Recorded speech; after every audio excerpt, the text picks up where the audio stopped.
Welcome, everyone. Thank you for joining us for the webcast, Applying the Ladder of Leadership Research to Put the Right People in the Right Roles Right Now, sponsored by SuccessFinder and presented by Joanne Boyle and Jocelyn Berard. Before we begin, I would like to remind you that this webcast has been pre-approved for HRCI credit and can also be used for SHRM credit. Please be sure to attend the complete webcast in order to receive your credits. After the webcast, you'll receive an email from HR.com within 1 to 2 business days. It will include your certification credit information.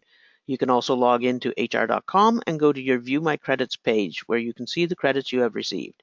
If you have any questions today for our presenters or for HR.com, please type them into the Questions tab on your GoToWebinar control panel, and we will follow up with you. It is now my pleasure to turn it over to our presenters, Joanne Boyle and Jocelyn Berard. Thank you so much, Hester, and good morning to everyone. My name is Joanne Boyle, and I just wanted to thank you for attending the leadership event, and on behalf of SuccessFinder, thank you for your interest in our session today. Our session is called Applying the Ladder of Leadership Research to Put the Right People in the Right Roles Right Now. This session will be presented today by Jocelyn Berard from Optimum Talent, and they are a valued SuccessFinder partner.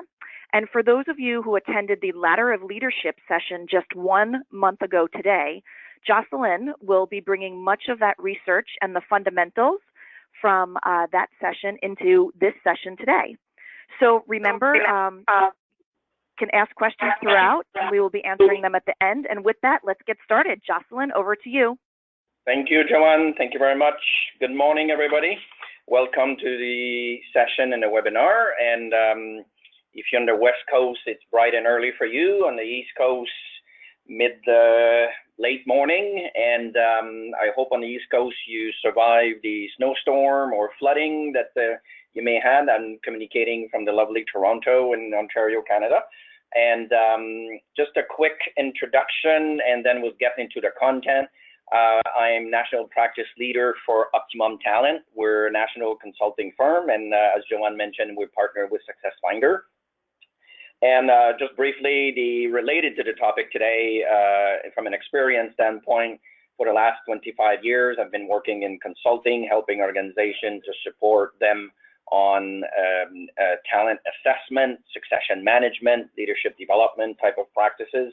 I'm an industrial psychologist, and I have a passion for this type of work. So I'll share with you the type of research and work that we've done, and hopefully you can learn and apply some of those. I will do a little bit of the context here, and then I'll talk about what we will cover and the learning objective for today. What's happening? So obviously, any of your organization, we cannot ignore what's happening around us. So within your own organization, I imagine you're familiar with the VUCA acronym, which stands for volatility, uncertainty, complexity, and ambiguity. So that's very representative of a lot of things happening in organization when our world is changing, either our own or our clients, our vendors.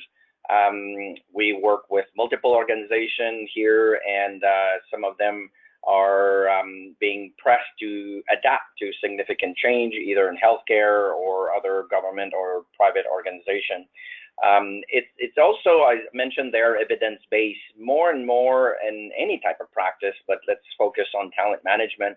We are expected to come up with research-based, evidence-based, not only applying practices because we said or we think it's working.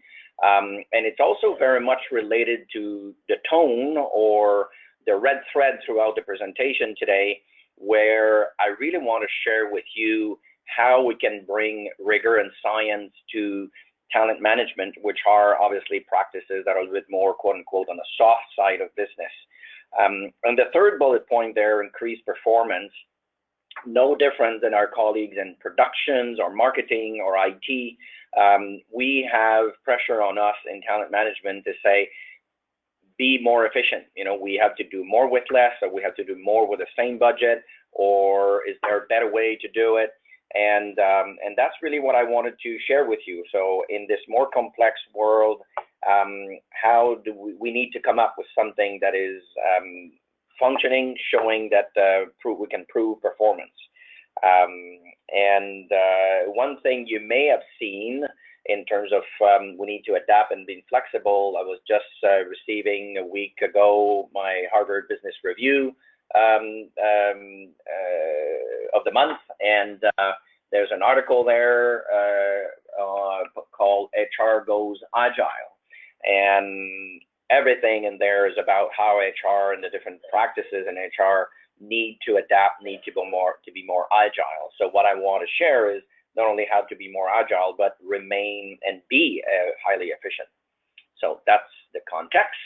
And as I mentioned, we need to bring science and rigor to our talent management solution. And the partnership and the collaboration we have with SuccessFinder is really, really supporting that exact approach to say when we need to identify talent for succession and when we need to select talent for any movement of resources or leaders, how can we do it in a way that is more solid and evidence-based, bringing rigor and science? And that's really what I want to talk with you today. And that's our job to do that. And that's why in organizations like SuccessFinder and Optimum Talent, our role is to support organization and come up with solutions that are efficient. So it's our role, it's the SuccessFinder role to do those research and come up with solutions that are rigorous and scientifically solid. So if we now look at what is it we're going to do today, this is really what I'm going to do during the next 45 minutes, is how can we bring science and rigor in talent management in order to bring the right talent and the right job. I want to start by the research-based competencies, and this is the link that Joanne mentioned with the last webinar on ladder of leadership. I'm not going to repeat everything that was said on that webinar. I'm just going to highlight it.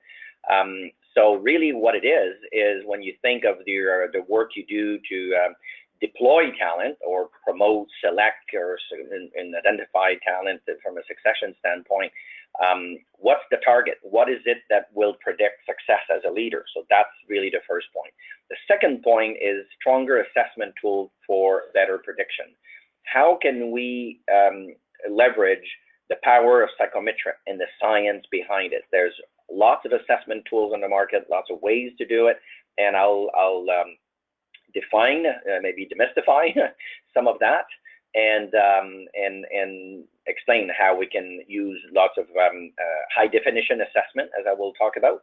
And the third point is benchmarks for performance. So how can we define what performance look like at the assessment level from a competencies and traits perspective for various jobs?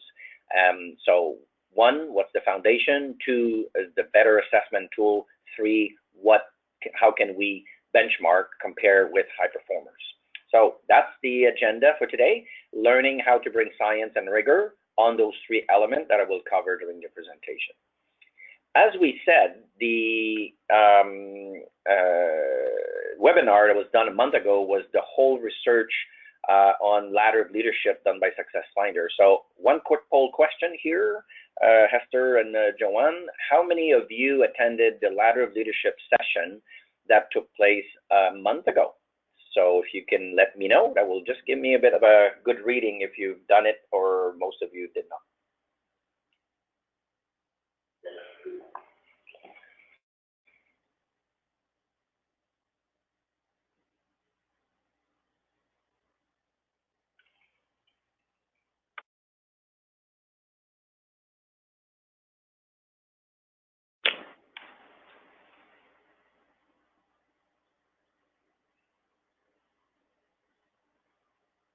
Okay, Esther, are we going to see the poll results? Okay, you can close it if you want.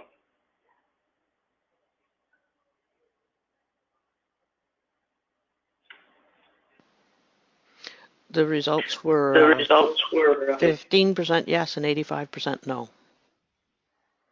Oh, okay, okay.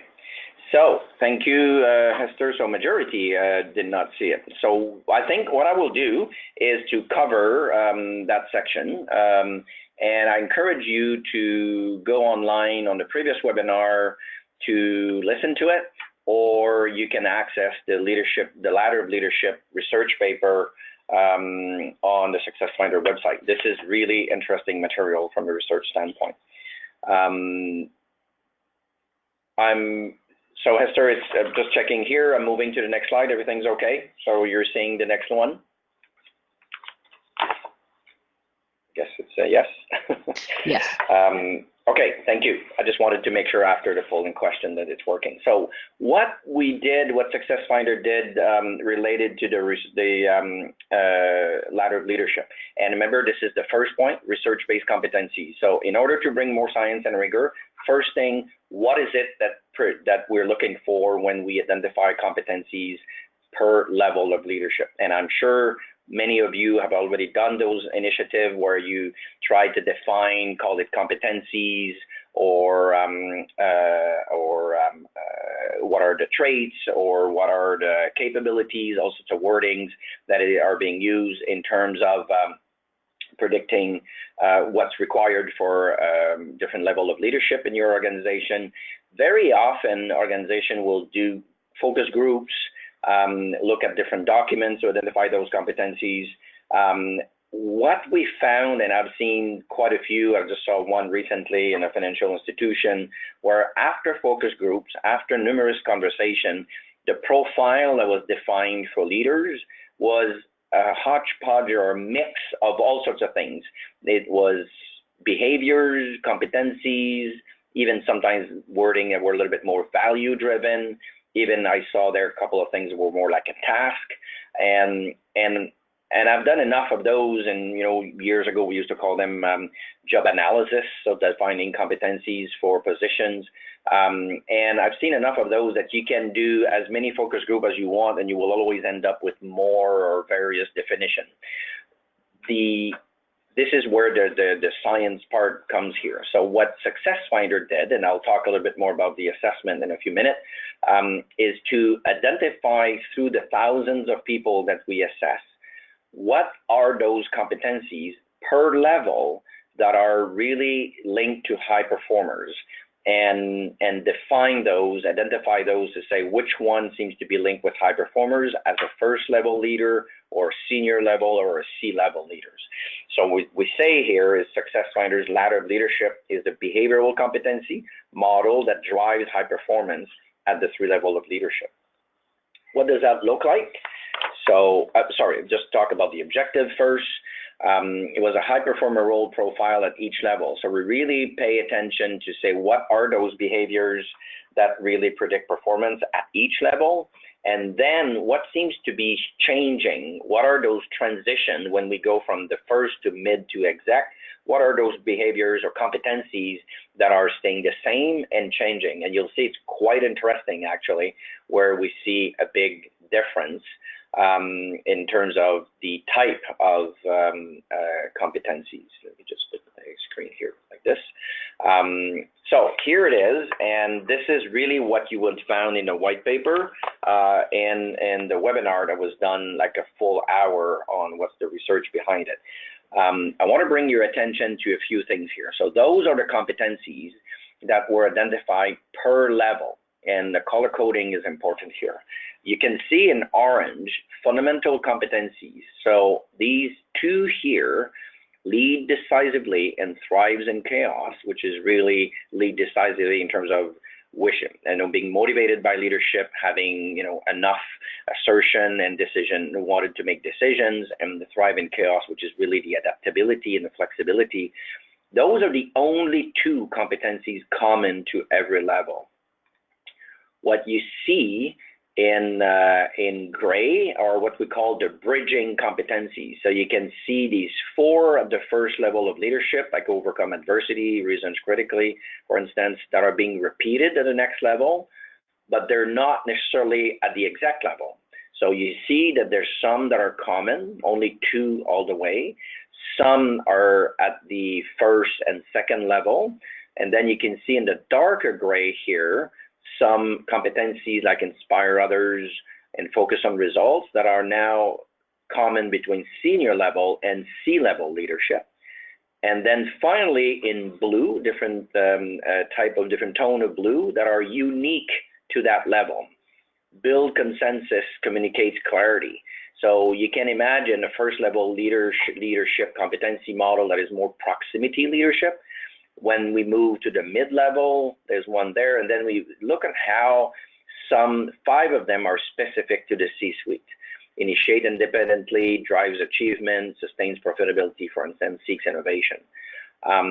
These 9 at the first level and then 10 for senior and C-level leadership are competencies based on research from an assessment perspective related to high-performing leaders in these type of jobs. And I will explain later on how it was done, because you'll see the notion of benchmark. We will see that together. But the point I want to make here is, if we think of the competency profile as a target, or the foundation, almost like foundation of a construction, you need your solid foundation to be the right one in order to build on it, whatever you want to build, your dream cottage or big building, or the competency model has to be solid so you can build on it any talent management practices, such as assessment for selection or succession management. The idea here is to make sure we know behind these competencies, what are the definition, the behaviors, and we know how to assess them. So the learning here from the previous webinar is to really say, okay, what are those competencies that are solid and demonstrated for high-performing leaders and that are common, and then which one we see from a transition standpoint.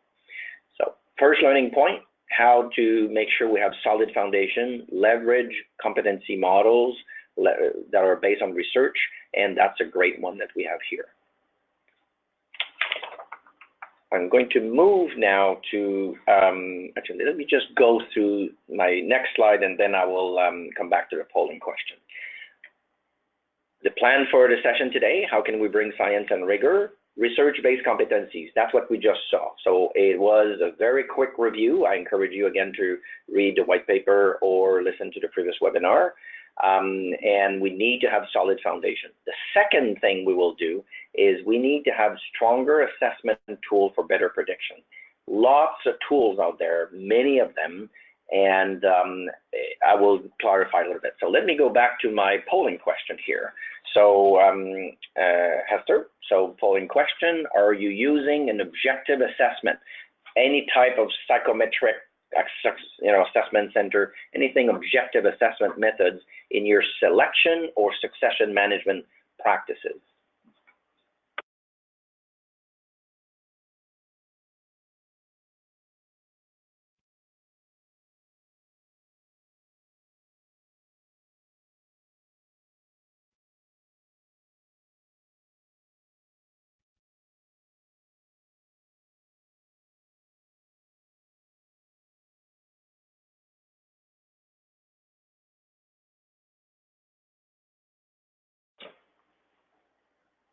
So Hester, let me know when we have some results.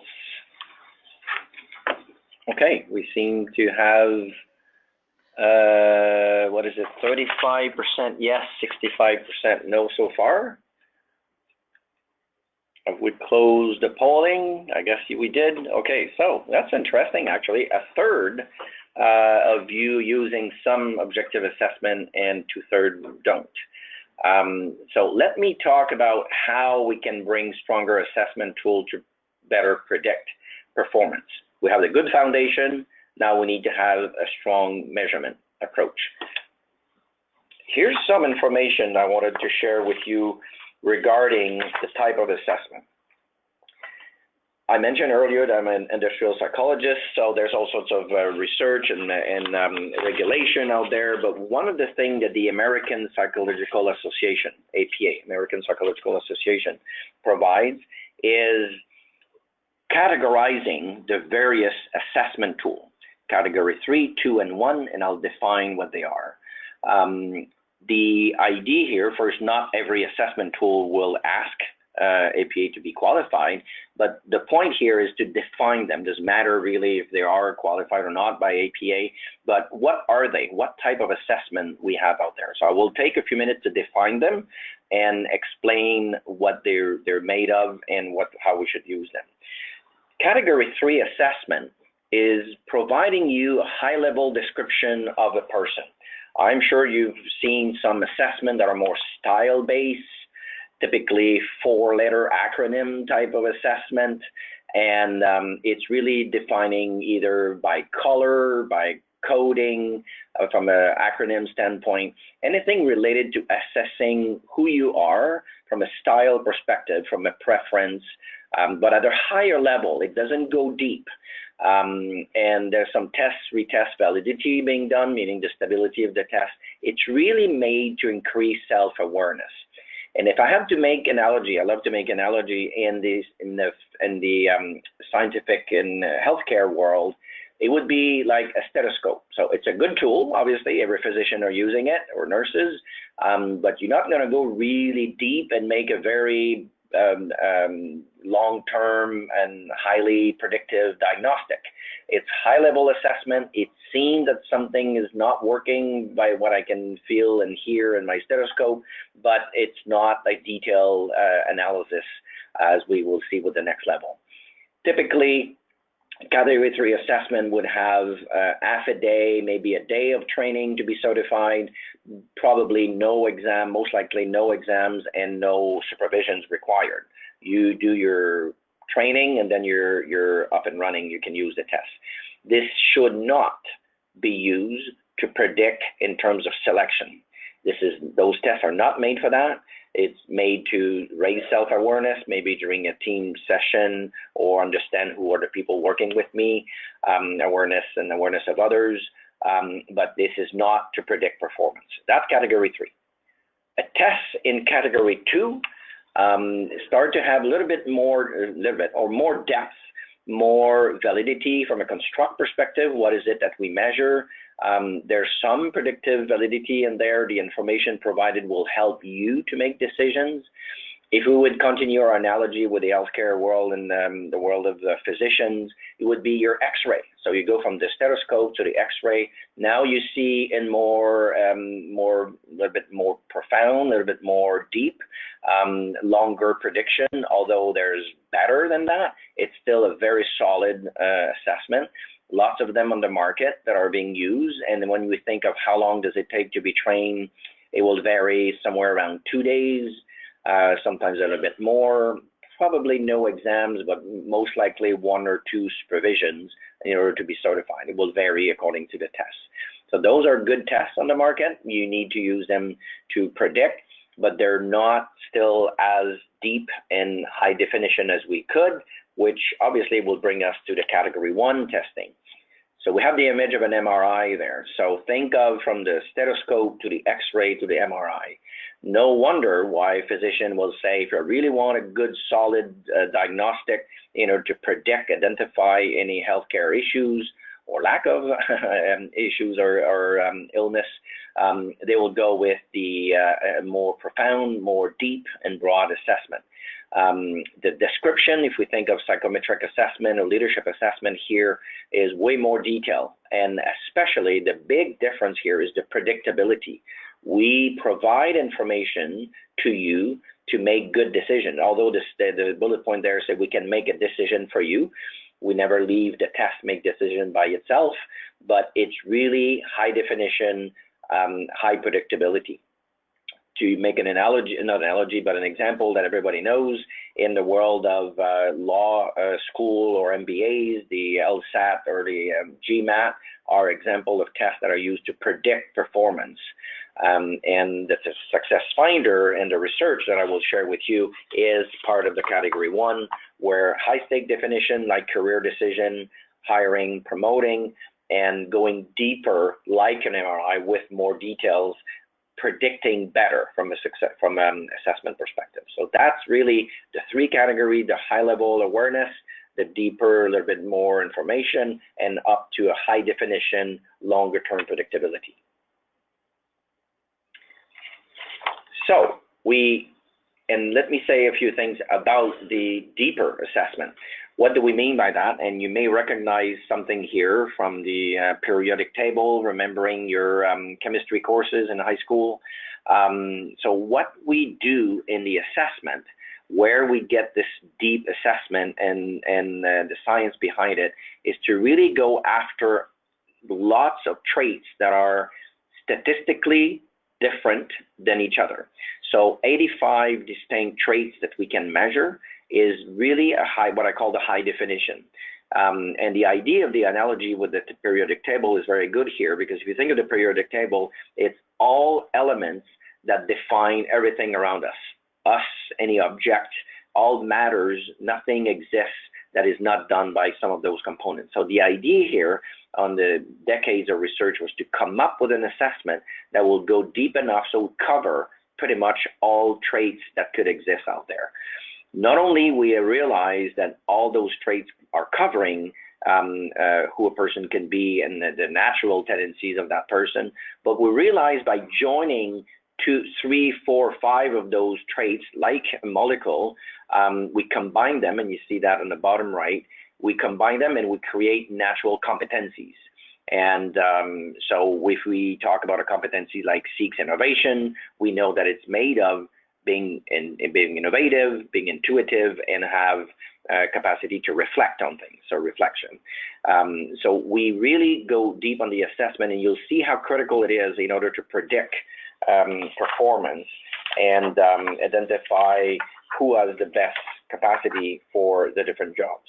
And that's a huge difference to use a test like that versus more of an awareness level test. So we don't say that the awareness level category 3 don't have different possibility to be used. There is, but not to predict from a hiring or promotion or succession standpoint.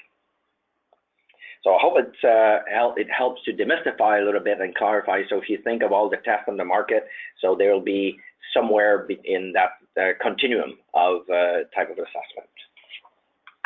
Now, let me connect the dots here. So remember we said in the ladder of leadership, those are the critical competencies, 9 or 10 per level, based on science identified linked to performance.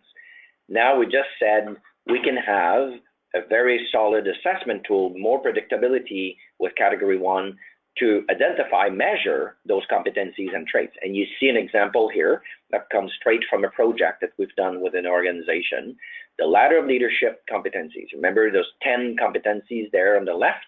And obviously we just put candidate 1 to 2 and 3. So they were, this project was done in part of a succession management initiative. And you can see now each candidate being assessed on those competencies, color-coded and what you see at the bottom there. So really high preference. So people that are naturally strong in terms of those competencies for 60th percentile and up, low or very low from 40 and below, and between 41 and 59. So put yourself now in a context of, let's say, succession management, and you want to define those high potential leaders. In the context here, they were all director or VP level HR in the broad sense of HR. It could be HR talent management, HR from compensation and benefits and so forth, learning and development. So director, mainly director level, identifying who has the potential to move up at the executive level. So we have a definition of those levels with percentile and based on a very solid list of competencies that we identified before. There's a little bit of text here at the bottom that says what could be considered a strong candidate versus not. We say we would like to see at least 3 or 4 that would be higher, that would be on the high end from a score perspective. So if you think of, and you look at the line right here, it says our candidate number 3 has 7 competencies that are high, and then the one on the right has 8, although we have a few that has only 2 or 3. So you can see right away who seems to be showing way more capacity on those critical leadership competencies. And if you want to think from a development standpoint, and you can work with a person and say, if you really take your candidate number 7, for instance, well, there's a development opportunity from a think conceptually standpoint. Very often there's a profile of people that are highly practical, don't look enough of the complexity of things or the research behind or concepts behind some of the practices. So it tells you who's higher, mid, or lower. It tells you a little bit more of a reading. But you remember what I mentioned, I'm just going to go back here. not only we have the competencies, but we have all their high definition from a trait perspective. And this is where my analogy with the MRI comes into the picture, because now what we can do, if we look at the assessment, remember the base, connecting the dots again, the two key competencies that are related, common at each level, thrives in chaos, lead decisively. You see them here. Not only you see them, but now we have the high definition, the deeper assessment, and we know that the three traits on the thrive in chaos three traits are efficiency, operating informally, or on the go, or action oriented. And now we can see for each candidate, not only the score at the competency level, you see it at the trait level. So you know very well that your first person is highly efficient, but may not be flexible enough or action oriented enough, where you see your candidate number two, being very high on each of them. So it gives you a higher definition. It gives you more, what are the development opportunities, what seems to be trending.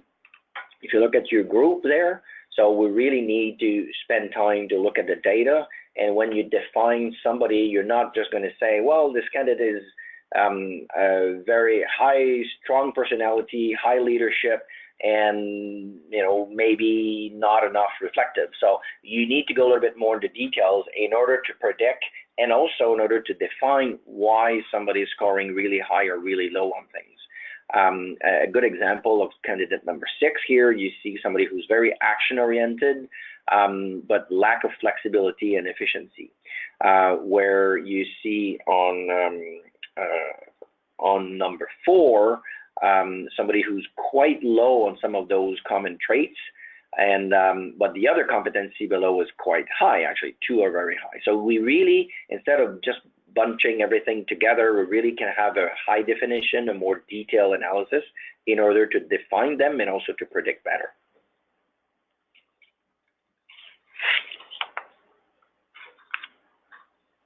In the ladder of leadership, we have mentioned not only 2 that are common, but also which competencies are distinctive at the senior leadership level. It was 2 of them were demonstrating energetic enthusiasm and also focuses on results. So if you look at the focuses on results, 3 traits built behind it: work ethics, industriousness, how people are engaged, and career focus. Same idea. We see some are scoring really high, some are lower, but on candidate between 3 and 11. But at the same time, we can read others, and candidate 7 is an interesting one. The high score on career focus, medium on work ethics, but a little bit lower from an engagement, from industriousness perspective. So we really use the information and think about it now from a selection standpoint. You want to compare what's required for the job.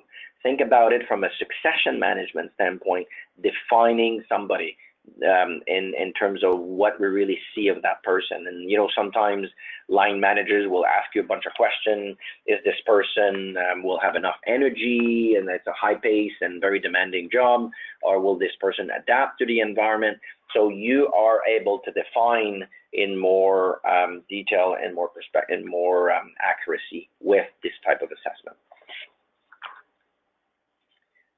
Okay, so back to our agenda and plan for today. Number 1 was the research-based competencies. Make sure your foundation, your target is well-defined and based on research-based competencies, so based on performance observed by leaders. 2, have a strong assessment to predict, if you're in the case of selection or succession, for instance, or hiring. Now, if these 2 have been covered, the third one is benchmark for performance. So what does it take for specific roles? You may be hiring a director of finance, you may be hiring a director of learning and development. If you think of specific jobs, what are those traits and what level of performance scores would we look at on our assessment tool? I hope that you spent time in the last few weeks to watch the Olympics. I'm passionate of high-performing sports, and I'm a short track speed skater.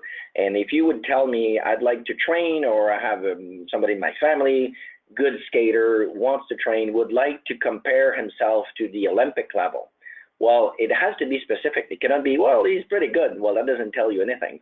If you're in short track speed skating, 500-meter race, you should be able to be around 41, 42 seconds That's very specific. That's Olympic benchmark. Now, if you're at 50 and 55, forget it. You're not even close. If you're at 43, 44, you're really getting close. And so the idea of a benchmark is what type of score on some of those traits should we look for in order to predict performance for specific positions. Make sense? Okay, so how do we build a benchmark on competencies and traits, and especially the traits? So remember the high definition assessment, and you'll see why it's so important here. Our MRI versus the stethoscope is coming into all power in here. So what we do with SuccessFinder is accumulate hundreds and hundreds of assessment results for all sorts of jobs. CFO, director of finance, engineer, nurses, HR manager, director, operations, sales, all of that. So all sorts of positions. And not only we accumulate the assessment data, but what we need, which we don't have internally, we need performance on the job. So we go back to organizations and we ask them, we assess Joe, Paul, and Mary in your organization, give us performance data. How are you measuring their performance? Are they meeting expectations, exceeding expectations? Are they staying on their job? Do they fit? So all sorts of measures of performance that we accumulate. And we see three groups here. So let's say low, mid to high performer. Once we assess, if we take a position, just to make it clear, let's say we look at director of finance. We assess lots of people and we go back in organizations and give us performance data, low, medium, high. After we've assessed dozens and dozens of director of finance, we are able to say, well, if you're telling me that X number of people are low, mid, and high performer, I will be able to extract, and you see the number here at the bottom, always around 15, 20 traits out of the 85 we measure that will be predicting or identifying or unique to the high performer. That's what we want. We want to find the DNA of high performers, so when we assess a person, we can compare. So if we say, hey, you gave us all those data, we know now that there's about 15 traits that are statistically showing a difference, or what we call discriminating from a statistical standpoint, making a difference between high performers and mid or low. Now, when I assess a person or two, I can compare them to the benchmarks. So we're creating a performance benchmark on traits based on demonstrated results at work, not just on what Jocelyn think or what a bunch of psychologists or HR people thought. It's based on pure statistics related to demonstrated performance. And that's the creation of a benchmark and really the scientific rigor we can bring to it. So just to illustrate the same thing a little bit more from a visual standpoint, high performance profile in the job, let's say director of finance. We assess a person, a candidate with SuccessFinder. Then we see the match. How does it match? It match completely, it match a little bit, doesn't match at all. And I'll show you examples of that on the same 11 leaders that we assess in our recent project. So that's really the DNA we bring to the assessment world, the talent management world, something as specific as really looking at DNA of a person from a physical, from a biological standpoint. Look, here is from a trait perspective and competency perspective. So, and when we compare, remember we said, let's compare this person to the high performer, what type of scores we're looking at? We're saying, okay, how do you match? How do you resemble a high performer? So if we say, well, there's a low match, just a few characteristics are the same. And what we're able to do here, because we have performance data, we're able to say, well, there's about 40% of chance that you will meet or exceed 40% performance expected to typically fall short of expectations. Where if you go into average, I'm going to take the middle one, above average, many characteristics are shared with high performer. Remember, we compared a candidate with high performer. We're saying here that 70 to 80% chance of performance expected to typically exceed or expectations. So we know that we can predict based on the traits. What's really important here, it's not written in the slide, but what's really important, we are not measuring experience or technical skills. If you would assess me tomorrow and say, well, Jocelyn, you really resemble from trait perspective to a pilot, airplane pilot, well, you better check if I've done my courses, my technical skills, I have some experience, which I don't. So you probably don't want to get on a plane with me, even if my personality or trait competencies look like the pilot.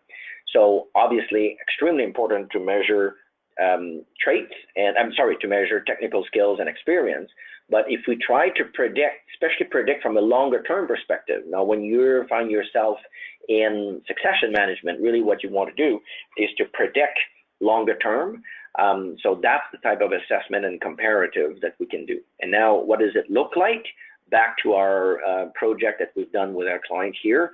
Look at those 11 people compared to benchmark, and those are very specific benchmark. I'll focus on the first and the last for this program here, but this is exactly what we presented to the client.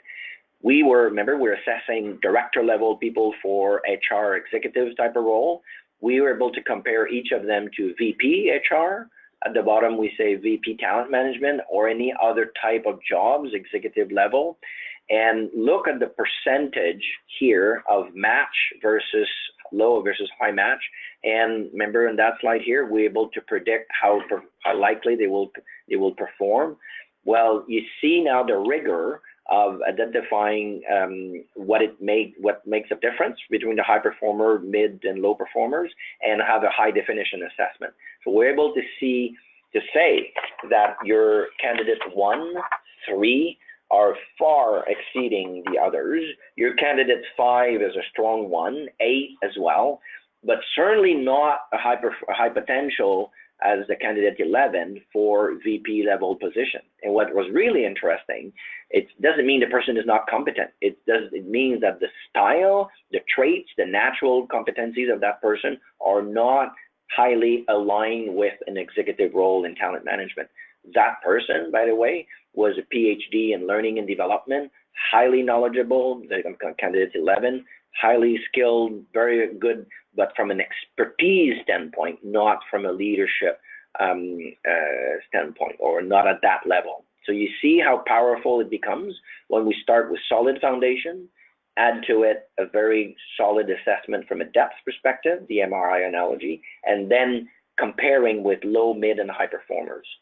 Not only we can do it at the benchmark level, but if you would say, why is it that the person is benchmarking so well? Remember I said there's always a few traits that are making a difference. Well, here it is. We can look at the VP HR benchmark and then look and say, okay, what are some of those traits that statistically would distinguish and make a difference? Decisiveness is a good example, self-confidence, having initiative, being efficiency, like focus on efficiency, and the desire to lead, the leadership characteristics.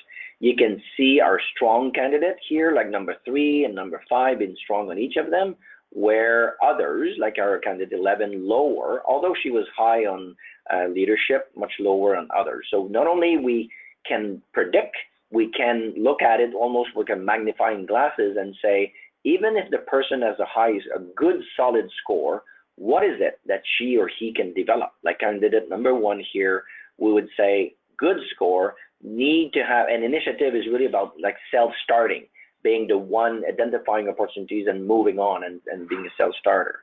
And those here are what we call career themes. So the desire to work in a different type of environment and different type of jobs. So benchmarks are really making a big difference here, and that's just another example. This one was comparing to GM, general managers, or COO. So imagine working, identifying people, say who would fit for what level. We can predict in terms of percentage here. So I wanted to make sure we keep time for questions and covering some of those key elements. So if I'm going to do a quick summary here, and then we'll open up for questions. This is how we bring science and rigor. So as a wrap up, research-based competencies, when you being tasked to define what competencies, what's the success profile of leaders required in our own organization. Very risky just to go and have a focus group or discussion amongst ourselves because it's also opinion based. Would we go and see our physician and have a treatment and the physician would say, well, I chatted with a few friends and it seems that that would be a good treatment? Well, where's the evidence behind it? Remember, we're in a more evidence-based world, so show me the evidence, try it. So never in the world of healthcare, they would try something that was not measured, tested many times because it's about our life and our health. So here we're saying leverage competencies that where the research behind it was connected to high-performance leaders. 2, when you need to measure, it's okay to use a stethoscope here and there, but you need to go a little bit deeper for sure in terms of predicting when you want to promote, hire, or identify succession. So stronger assessment from deep and broad, but high definition assessment that can predict.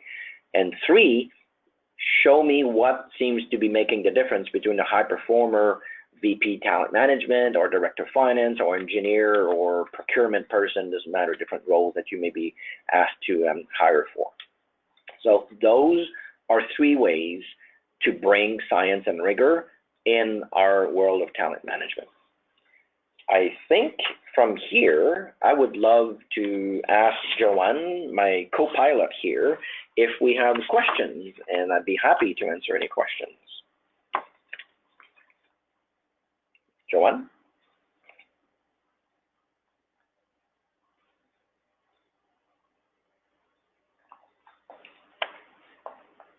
Jocelyn, can you hear me? I can hear you. Oh, perfect. Okay, yes, we do have lots of questions coming in, and one of the first ones was asked by Josette Veltri. When reviewing the ladder of leadership in the beginning of the session, does it mean that some competencies are not needed or required at certain levels? Good question. If competencies are not needed, I like to say that, and this is the type of thing that comes up in conversation when we say which competencies would be required for a job. At the end of the day, you probably can have 30 competencies and you'll be able to prove to me that at some point you will need it in the job. You can have a job that doesn't require lots of innovation, but once in a while they'll ask about some different ideas.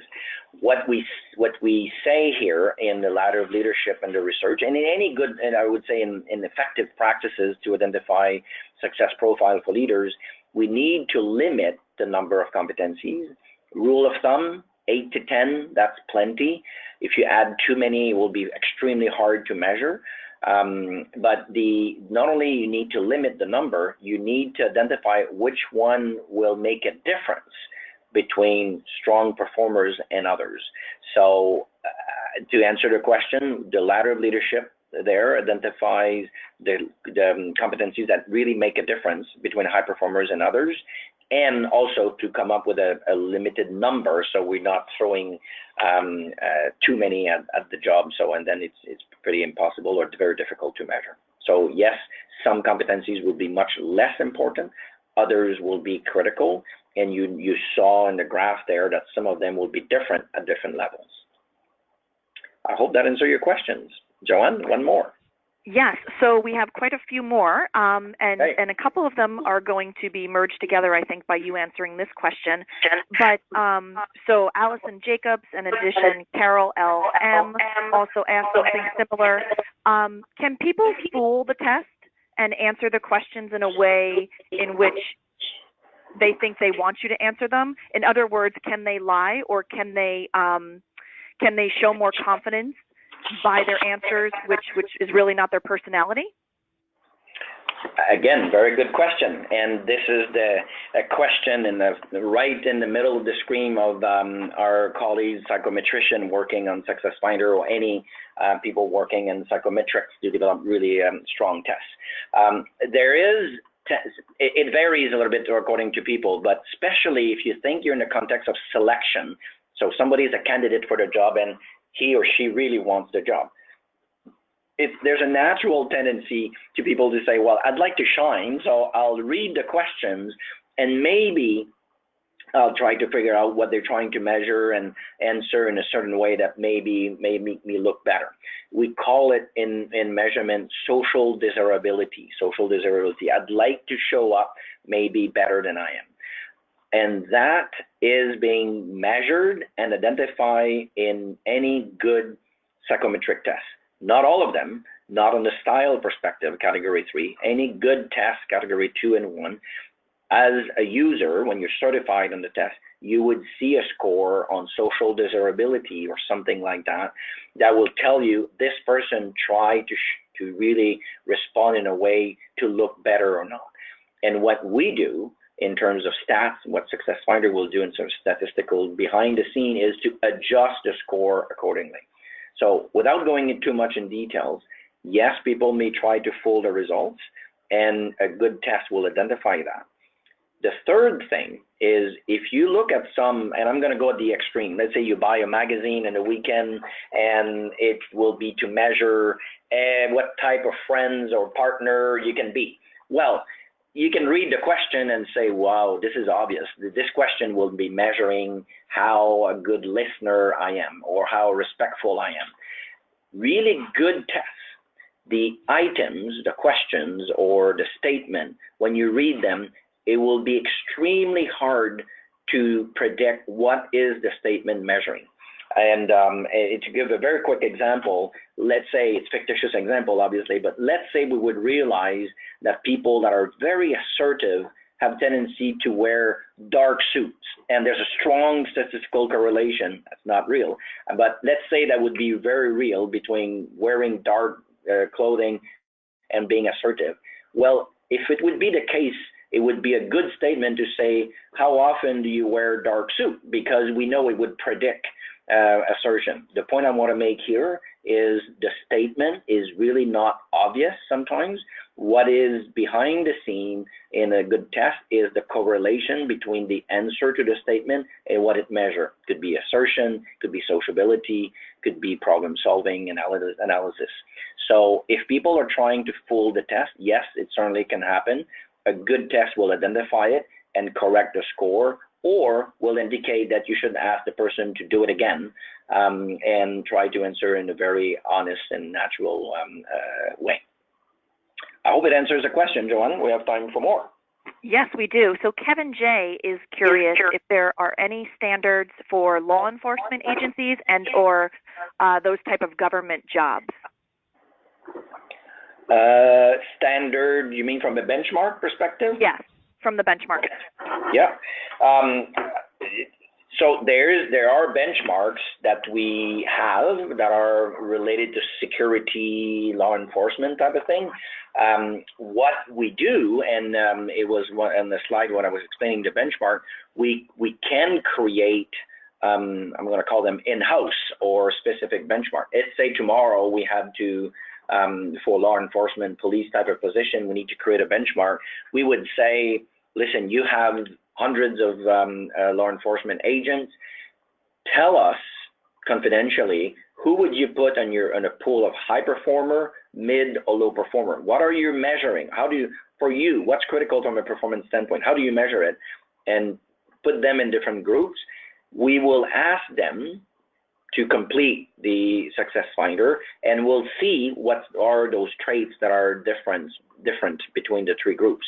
So my answer here is we do have benchmarks for about 500, a little bit more than 500 type of jobs, but sometimes we say, listen, your role in your organization has some unique element and you have a large number of them. Like if you have a job where there's 3 people, I will say, well, I cannot create statistics with 3 people, but if you have dozens and hundreds of them, plenty of them, so we can really use data from your own organization and create a benchmark. We've done that recently for a retail chain where a store manager is the most critical position in the retail.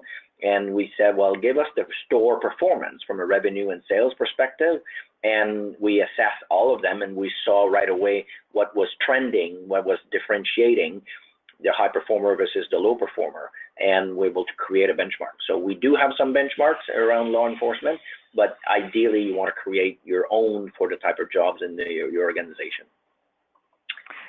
So thank you. Another question by Josette and Sandra, which I'm going to kind of merge together here. So is it possible to train up an existing leader who does not have the necessary traits so that she could be a better fit for his or her existing position? And with that, I think what also kind of goes with that question is, can competencies be developed or learned, or are they an innate part of your DNA? Yeah, very good. Wow, good questions. We have another extra hour, Esther and Joanne, to respond to that one. We have 5 minutes left. Very good question. We should do a webinar just on that question. So a few angles. First, it's such a good question because, you know, can we develop all those traits? So a few angles, I'm going to take a couple of angles to that question. I'm a big believer that everything can be learned and developed, but there's I'm going to call it a range or a scale or a range here. Think of developability, how easy it is to develop a competency. If you say, for instance, I'm really not at ease to present in front of a group, I don't know how to do it, well, I'll coach you. I'll give you tips. I'll give you a method that can help you to prepare. We're going to do a few together. So it's fairly developable to become at ease or good to presentation skills, even if you're not very natural at it. If you see somebody who is very low on initiative or analysis, I don't want to say cannot be developed, but you can see that how do I grow and how do I help somebody to become stronger in terms of having initiatives and being better at analysis. There's tools, there's methods, it's coachable, but it's harder to grow. So to grow. So there's a continuum of how much is it developable and how easy it is. The other element to that really good question, going back to, I'm going to go back here so quickly, going back to some of those traits that you see here, you see why it is so interesting to get what I call the high definition assessment. If I would say, well, your candidate there is lack of leadership, she needs to grow and be a better leader. Boy, oh boy, where do I start? Like there's so many things. If I take my person here, my candidate 11, and say, this is a self-confidence thing. This person loves leading. It's really about trust yourself, being self-confident. Now I know what to work with you. And this is a self-confidence concern, and I can coach on that. Although not easy to develop, but it is developable, and I've done coaching with leaders on that. If I would move to my candidate number 6 here, well, there's a few things, but let's say decisiveness or initiative is low, well, that would be a very different development solution if it's being more decisive versus being more self-confident.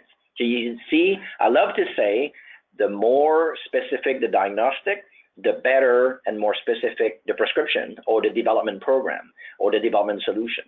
So all of that to say some competency traits are easier to develop than others, and we need an accurate reading to identify what to develop. So I can say that Josette said excellent analysis, and thank you very much for answering that question. We do have another one here by Allison Jacobs, and that question, I think if you're a company that's worldwide, she's curious if the benchmarks change depending on what country you're looking at or based in. Yeah, good. Again, very good questions from a culture standpoint. It's interesting. There is some differences, but not that much. And the reason I'm going to say that is, just backtrack quickly here. Do you remember what we did is we didn't say, here's a perfect example because I just had somebody last week actually. If I would identify the high performer sales people, somebody selling professional services, and I say, well, give me high performer, mid to low performers, and I'm going to compare a candidate. What I just said is, tell me who are the high performer. I did not say, tell me who's extroverted, because I believe a good salesperson should be extroverted. Actually, they're not that extroverted, the high performer. We said, tell me who's the high performer, and then we will extract the traits that are making a difference. So now back to your question. If you think from a culture standpoint, I didn't start by saying, oh, you know, in Asian profile are a bit more reserved versus American that are more extrovert. Now it falls completely in preconceived ideas and opinion base. This is not opinion-based. This is performance-based. So if I go to that service organization, which was an international company, and say, tell me who are your high performer in Asia, in America, in Europe, and then we'll assess them and we'll extract the DNA of the high performer, you really eliminate big time any preconceived or cultural biases there. Hello. Wonderful. Well, we are right. We've got about 1 minute left, and I believe that there's a survey following. So we're going to have to end the session now to allow time for that survey per Hester. Hester, can I turn it over to you? Thank you, everyone, by the way, for attending. Great interaction at the end here with all the questions and answers, and great job, Jocelyn. Thank you, Joanne. Thank you so much, everybody, and I hope you learn a couple of good things on how to bring science and rigor to have the right talent and the right job. And Hester, back to you. Thank you. Thank you, Jocelyn and Joanne, for presenting this very informative webcast today. Just a few reminders for the attendees. If you would like to view the webcast again, the archive recording will be available for up to 7 days. All webcast credits are stored in your HR.com account, and please watch for your HR.com email to arrive within 1 to 2 business days. It will confirm the certification credit information for you. Your feedback is important to us. Please take a moment to fill out the exit survey that will appear on your screen once the webcast is ended. This concludes our webcast. Enjoy the rest of your day.